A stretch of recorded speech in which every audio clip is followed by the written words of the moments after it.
Hello and welcome to Celebrate Beer. Here today I'm going to keg a cream ale out of my Fermzilla all-rounder pressure fermenter, and I'm going to show you how I do it. Now, how I do things is how I do things. It may not be the right way, but it's the best way for me.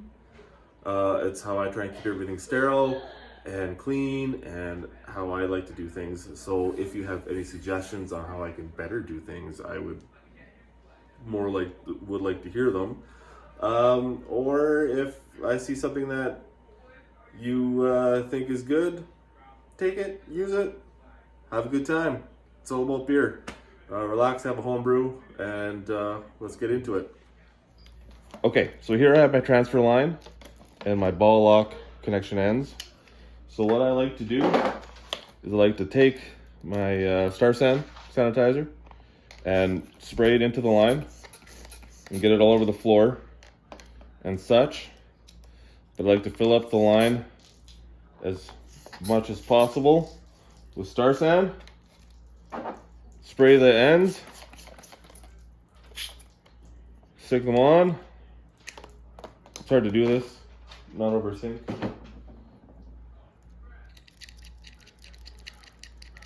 Twist them on as tight as they'll go. Spray this one to make sure I get it in the hole as much as possible. So there's Star San in the ball lock connector. And twist that one up and let it sit for a little bit to sanitize everything that's on the inside. Here I have my sanitized keg. Dripping out the Star San sanitizer into another keg. I'm pretty cheap, so I transfer my Star San from keg to keg. I sanitize, and then I clean my kegs. Then I put my sanitizer in one, and then as I go to keg and use the next one, I empty that keg, dump the sanitizer into a new one, take the sanitized keg, fill it up, so on and so forth. Okay, so what I have here is I have an extra CO2 line that I hook up to my empty keg first, and purge it a few times and let it fill up with CO2, and then pull the pressure release valve. Let some of the air out, hopefully to take all the oxygen out of the keg before I put any beer into it, and keep it as oxygen free as possible. Because this is a closed transfer, we don't want oxygen to get in touch with the beer. Then I have my Fermzilla in here, so I will disconnect this. We give my posts another spray. I give my CO2, my spunding valve, a spray, and get water all starts all over the place. Open up the door for this. Throw this on my scale that I have. You can just see it. It's a little postage scale. We want to do, we want to zero the scale when we're doing this. And normally I do things in grams, but I do this in pounds for some reason. We're gonna want 40 pounds. So I spray, we give my ends another spray with the Star San. Spray the end of the all-rounder. Attach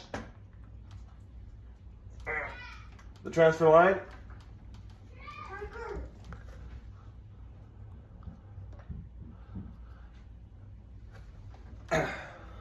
Okay, so I've got CO2 running to my all-rounder.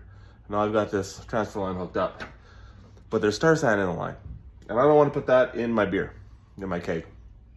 So a friend of mine, he 3D printed these little poppets is what we call them. And you just take it, stick it in your ball lock,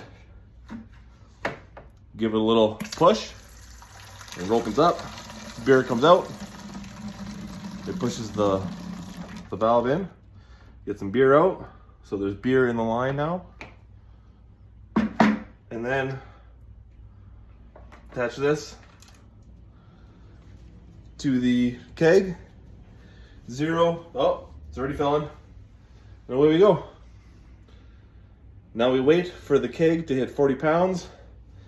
I'm not sure what that is in metric. I should use metric, but I don't. So we'll wait. It'll empty the keg, and we go from there. So this is the all-rounder in my kegerator that it was cold crashed for the last few days. You can see the CO2 line going into the one side, and the liquid line in the other. You can't make it out, but right there is the float for the line, so it's drawing off the top of the fermenter rather than the bottom, so it's not getting any trub. It's not sucking any trub into there, and we're filling up slowly. We're at 5.5 pounds 7 ounces, so we just wait until that baby hits 40, and then we take it all off. Okay, so what we're gonna do now, we're at 38 pounds, 7 ounces. We're going to, I'll explain what I'm gonna do. I'm gonna take off my spunding valve, pull that off when it hits 40. Then I'm going to pull that off. And what I forgot to do was take a hydrometer reading, 39.3. So here we go, pretty close. Don't touch the keg until you're done because you'll add weight to it because of my fat hands. And 14, 15, there we go. That's off, this off. Oh, that's leaking. They didn't tighten that up. Awesome. So it's tight now. Spray that. Spray that. Okay, so I forgot to take a hydrometer sample. So I'm gonna use my poppet again. My hydrometer. Fill up my hydrometer.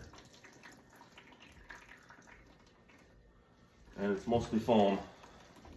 Awesome. I'll just bait. Give it a second.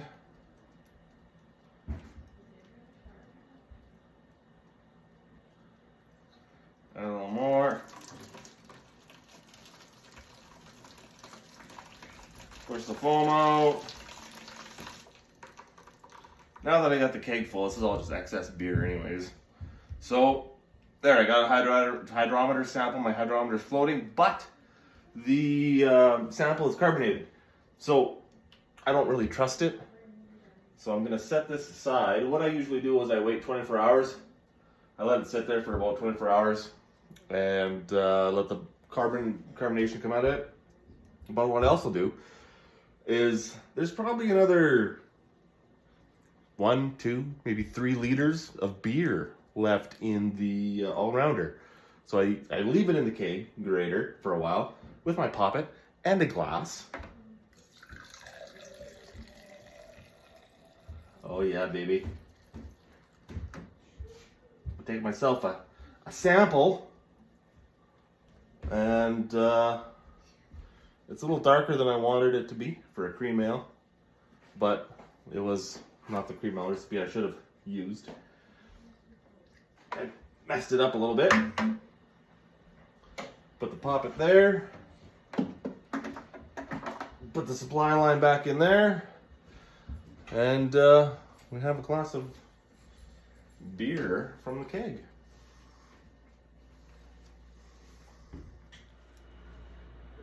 Okay, so keg's all done.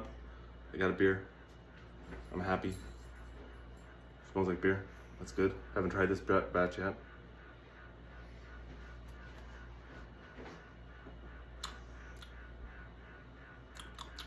Tasty. Not bad. I'll drink it. It'll be good. It's a little higher test than I wanted. 6.2% cream ale, so it's like an imperial cream ale, I guess. Oh no. It should have been about 5, no more than 5.5. But my efficiencies were through the roof on this batch, and I didn't really count for them. I don't know what happened. So, not a bad thing. But thanks for joining me. Do what you gotta do, like and subscribe, and we'll catch you on the flip side.